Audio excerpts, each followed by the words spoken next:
Do livro Vinha de Luz, capítulo 23 de 180. E olhai por vós. Psicografado pelo médio Chico Xavier, através do Espírito Emmanuel. 23 de 180. E olhai por vós.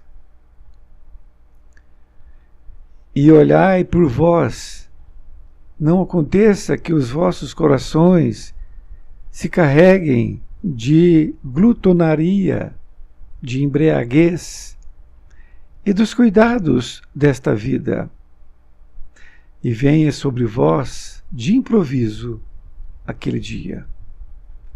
Jesus, Lucas 21:34. Em geral, o homem se interessa por tudo quanto diga respeito ao bem-estar imediato da existência física, descuidando-se da vida espiritual, a sobrecarregar sentimentos de vícios e inquietações de toda sorte. Enquanto lhe sobra tempo para comprar aflições no vasto noticiário dos planos inferiores da atividade terrena, nunca encontra oportunidade para escassos momentos de meditação elevada. Fixa com interesse as ondas destruidoras de ódio e treva que assolam nações, mas não vê, comumente, as sombras que o invadem. Vasculha os males do vizinho e distrai-se dos que lhe são próprios. Não cuida senão de alimentar convenientemente o veículo físico, mergulhando-se no mar de fantasias ou encarcerando-se em laços terríveis de dor, que ele próprio cria ao longo do caminho. Depois de plasmar escuros fantasmas e de nutrir os próprios verdugos, clama desesperado por Jesus e seus mensageiros. O mestre, porém, não se descuida em tempo algum e, desde muito, recomendou vele cada um por si, na direção da espiritualidade superior. Sabia o Senhor quanto é amargo o sofrimento de improviso e não nos faltou com o roteiro, antecedendo-nos a solicitação há muitos séculos. Retire-se cada um dos excessos na satisfação egoística, fuja ao relaxamento do dever, alige as inquietações mesquinhas e estará preparado à sublime transformação. Em verdade, a terra não viverá indefinidamente, sem contas. Contudo, cada aprendiz do Evangelho deve compreender que o instante da morte do corpo físico é dia de juízo no mundo de cada homem. Emmanuel, Pedro Leopoldo, 25 de novembro de 1951. Querido amigo, querida amiga, aqui estamos nós diante do capítulo 23 de 180. E olhai por vós. Este título que Emmanuel colocou é exatamente o início desta passagem evangélica que Jesus disse e foi anotada por Lucas, no seu capítulo 21, versículo 34. Quando Jesus disse, e olhai por vós, ou seja, que cada um possa olhar por nós mesmos, não para os outros. Olhai por vós. e olhai por vós. Não aconteça que os vossos corações se carreguem de glutonaria, de embriaguez e dos cuidados desta vida, e venha sobre vós de improviso aquele dia. Olha que coisa maravilhosa. Jesus, naquela época, então deixou escrito para todos nós. Ele disse que era para que nós possamos olhar por nós mesmos. Eu olhar para mim, você olhar para você, e assim sucessivamente. E ele adverte dizendo que não aconteça que os vossos corações se carreguem, ou seja, que os vossos corações, nossos corações, meu, seu, de todos, não fiquem carregados de glutonaria, ou seja, a nossa preocupação somente de comer, ou de embriagar, ou dos cuidados desta vida, comprar roupas, comprar carro, comprar isso, comprar aquilo. Por que que ele fala isso? Porque se nós ficarmos muito preocupados com isto, extremamente preocupados com essas coisas da terra, não vai sobrar tempo para as coisas espirituais. Por isso que ele adverte: e venha sobre vós de improviso aquele dia. Aquele dia a que ele se refere é o dia da nossa volta ao plano espiritual. É esse o dia. Lembrando aquela passagem que ele falou daquele que estava derrubando o seu celeiro para aumentar o tamanho e para estocar mais, tal e tal. Por quê? Porque a pessoa só vivia em função daquilo, não que aquilo fosse ruim, claro que não. A questão é que ele vivia só para aquela atividade material. E é isso que ele nos alerta, para que nós possamos nos preocupar com a parte espiritual. Que tenhamos um tempo para a nossa parte espiritual. E Emmanuel, ele começa agora a nos explicar dizendo, em geral, o homem se interessa por tudo quanto diga respeito ao bem-estar imediato da existência física.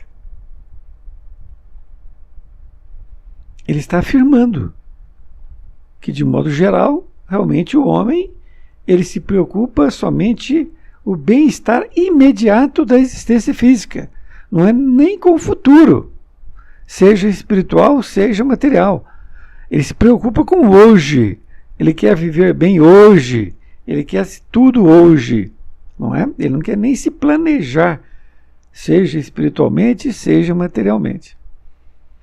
Descuidando-se da vida espiritual. Então ele está afirmando a sobrecarregar sentimentos de vícios e inquietações de toda sorte.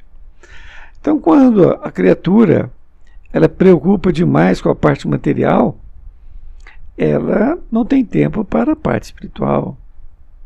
E aí ela sobrecarrega em sentimentos de vícios e inquietações de toda sorte. Por que isso?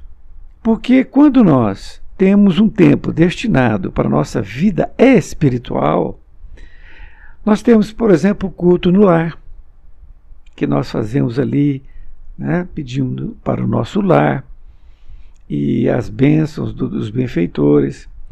Nós vamos a uma casa de oração, nós estudamos. Então, nós procuramos então manter esta energia nossa voltada e vivendo como espírito, embora estejamos encarnados no mundo físico, mas nós estamos ligados com a espiritualidade. É totalmente diferente. Totalmente diferente. Nesta segunda parte, ele diz: enquanto lhe sobra tempo para comprar aflições no vasto noticiário dos planos inferiores da atividade terrena, nunca encontra oportunidade para escassos momentos de meditação elevada. Então ele está afirmando que a maioria dos homens sobra tempo para comprar aflições no vasto noticiário dos planos inferiores da atividade terrena. Então ele procura de tudo, que existe, ele vai atrás, ele tem tempo para aquilo, mas nunca vai ter tempo para essa oportunidade pequena que seja, para uma meditação elevada, para uma oração, para cuidar da sua parte espiritual, que é a mais importante. Porque se nós fizermos uma indagação para nós, por que estamos aqui na Terra? Para uma só coisa, para aprender a amar. E para que nós possamos aprender a amar, é necessário que nós nos relacionemos uns com os outros, estudemos, pratiquemos essas relações, e aí vamos aprender a amar. É isso que nós vamos levar no dia final. Somente isso. Continuando, diz ele, fixa com interesse as ondas destruidoras de ódio e treva, que assolam nações, mas não vê comumente as sombras que o invadem. Desta feita, ele está dizendo, Emmanuel, que ele fixa os interesses em ondas destruidoras de ódio e treva. Porque quando ele passa para disputar coisas materiais, isso sempre encontra pessoas no meio, onde ele vai haver ali travar um processo e vai se manipular com as trevas, enfim. Então, ele não percebe que ele está sendo envolvido por sombras que o invadem, porque é uma presa muito fácil. Uma vez que ele está somente voltado para isso, vai ter inúmeros elementos, criaturas desencarnadas, que vão estar junto dele. E continua dizendo, vasculha os mares do vizinho e distrai-se dos que lhe são próprios. Então, essa criatura fica vasculhando os mares do vizinho de outras pessoas, se preocupando o que está se falando dele no Facebook ou em outra rede social, não é? E fala também. E o que é mais importante, ele está dizendo, e distrai-se dos que lhe são próprios. Isto é, ele fica distraído do que está acontecendo com o seu filho, com a sua filha, com a sua esposa, com seu pai, com sua mãe, com seu irmão. Distrair significa esquecer, não é? Olha que coisa que acontece. Nesta outra parte, ele diz, não cuida senão de alimentar convenientemente o veículo físico. Então, ele fica preocupado em se alimentar, comprar coisas e mais coisas, não é? Para ficar se alimentando o corpo físico, mergulhando-se no mar de fantasias. Então, ele só pensa em coisas fantasiosas, cada vez mais. Ou encarcerando-se em laços terríveis de dor que ele próprio cria ao longo do caminho. Então, a fonte dele do viver é só isso. É só isso, é só procurar essas coisas materiais. Aí, Emmanuel fala uma coisa agora que é de suma importância. Ele diz, depois de plasmar escuros fantasmas, plasmar é você criar esses fantasmas. Então você cria um problema, cria uma energia em sua volta, no seu perispírito. Então, isto fica criado em você, você vai ter isso junto. Então, depois de plasmar escuros fantasmas e de nutrir os próprios verdugos. O que é nutrir os próprios verdugos? Ora, quando você está rodeado por entidades atrasadas, malévolas, eles sugam a sua energia. Eles sugam sua energia vital. E a sua energia vital é essa que você adquire com o alimento que você come. Então, ele está sempre com fome. Ele está sempre sedento de comida. Por quê? Porque ele está sendo sugado na sua energia. E por isto ele clama desesperado por Jesus e seus mensageiros. Ele vê que está numa encruzilhada. Ele está numa situação muito difícil. Continua dizendo: o mestre, porém, não se descuida em tempo algum, e desde muito recomendou vele cada um por si, na direção da espiritualidade superior. Então, quando ele falou em vós, ele estava se referindo que cada um procurasse o quê? A sua própria espiritualidade superior. Ele falou naquela época. Então, o que precisa? Precisa estudar o Evangelho de Jesus. Precisa, então, refletir sobre o Evangelho e praticar sobre o Evangelho. Porque muitos também se dizem espíritas cristãos, espíritas cristãos e católicos cristãos e evangélicos cristãos, mas não estudam.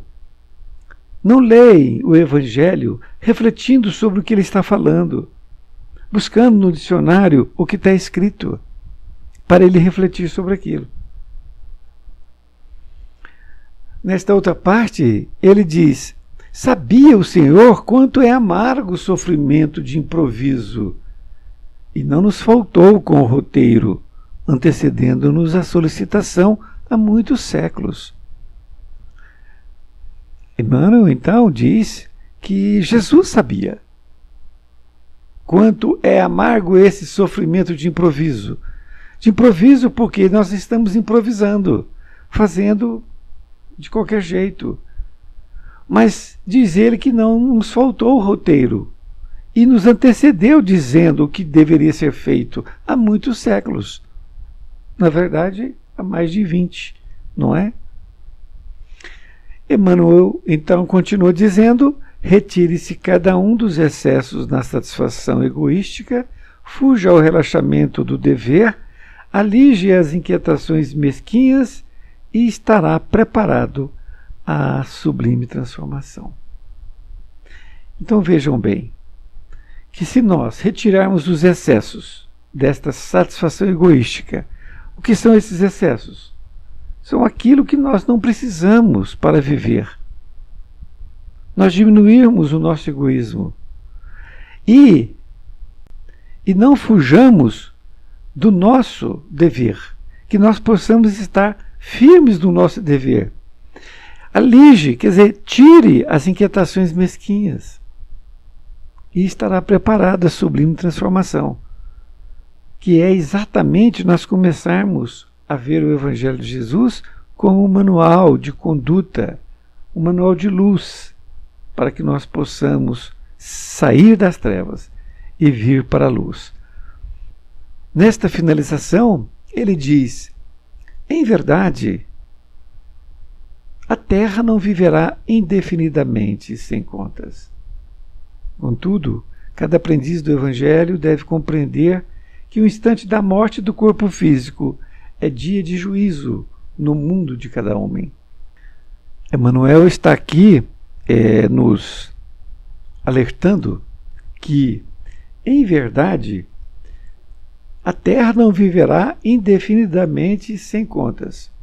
Ou seja, um dia haverá esta prestação de contas. É quando nós estaremos passando para um planeta de regeneração. E acreditamos que irão ficar na Terra espíritos somente que possam fazer jus de aqui ficar. Porque aqueles que não fizerem jus estarão então indo para um outro planeta menos evoluído. É isto que ele está falando. Contudo, diz ele, cada aprendiz do Evangelho deve compreender que o instante da morte do corpo físico é dia de juízo no mundo de cada homem. Então veja bem, esse tempo que nós temos aqui, nós não podemos perder esse tempo dessa encarnação. Nós temos que dar muito valor a cada momento. Nós temos que tirar palavras ruins de nossa boca, pensamentos ruins, obras ruins, e pensar somente no bem, perdoar, não é? Falar bem das pessoas. Então, esse dia do juízo é o dia da nossa morte física, porque nós não sabemos se retornaremos. Perceberam? Nós podemos já desencarnar e não retornar mais, e já ficar esperando o outro planeta. É exatamente isso mesmo.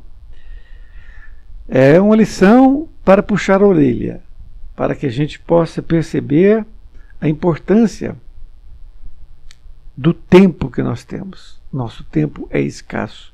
Nosso tempo é muito importante para que a gente possa ficar perdendo tempo com coisas inúteis.